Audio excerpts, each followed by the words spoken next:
Stay where you are. I've been asked to say a few words just to close the conference. I'm going to try very briefly to summarise, not the whole conference, but a few things that struck me during the last couple of days when we've been looking at these 5 differences, but in roadmaps which from these 20, and there are, as we've heard, 72 altogether, potential different plans for the future of Afghanistan, nearly everybody agrees on nearly everything. 90% of this material is broadly agreed by everybody, but there are these issues, and I mean, I don't think that they're hugely substantial, but the issues that we discussed, inequality and justice, the strategy for change, fighting or talking, and certainly there needs to be more language in the existing documents giving legitimacy to armed resistance than we have at the moment, in my view.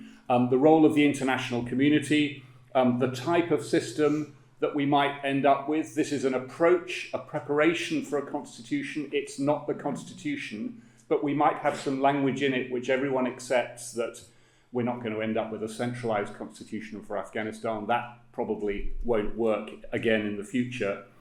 And the 5th one, of course, was territorial integrity of the country. And I was very struck by the opinion poll, straw poll as it were, that Ambassador Amdisha gave us on the first day from the group that he was meeting, saying who in this room would accept the borders of the current Afghanistan as Afghanistan. 95%, including a room full of half Pashtuns, agreed. So in a sense, these may not be stumbling blocks towards reaching a final conclusion.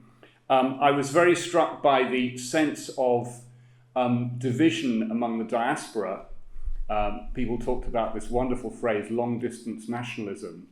And as somebody said in that group about pluralism, it's harder to get agreement among groups abroad than when they live next door to each other in Afghanistan.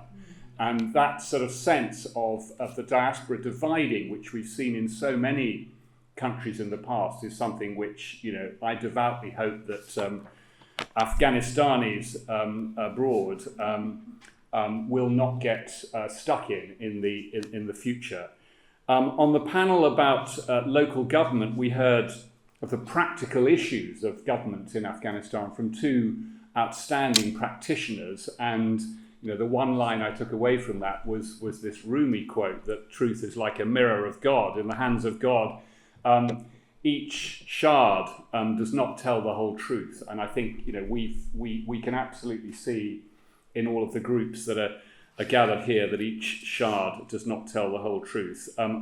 Just one other line from yesterday.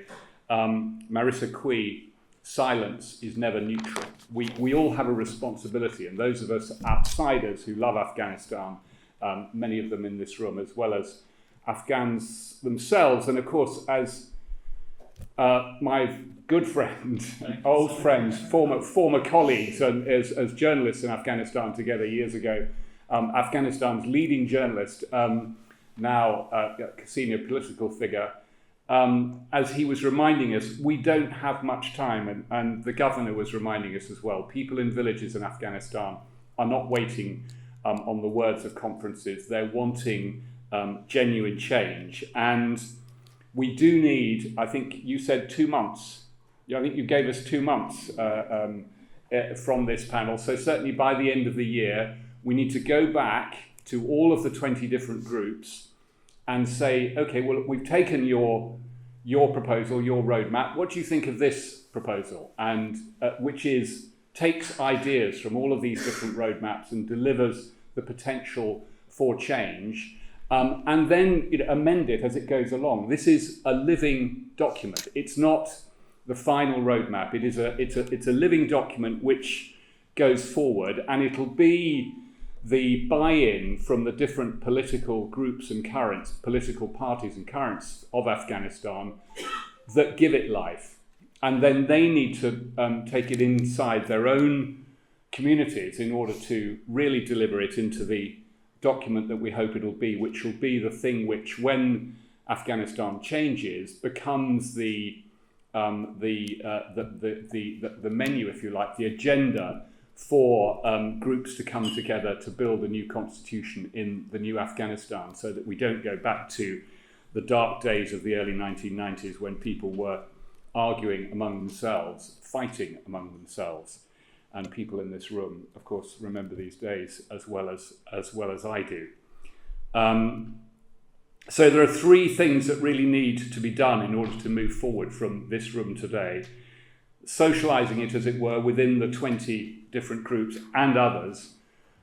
Persuading them, secondly, to publish it within their own communities and publish it with the widest possible ownership inside Afghanistan itself, so that if we can get buy-in from groups, parties, individuals inside Afghanistan, then this could become something which is a real document. And thirdly, work among the international community to get political space for the Afghan opposition.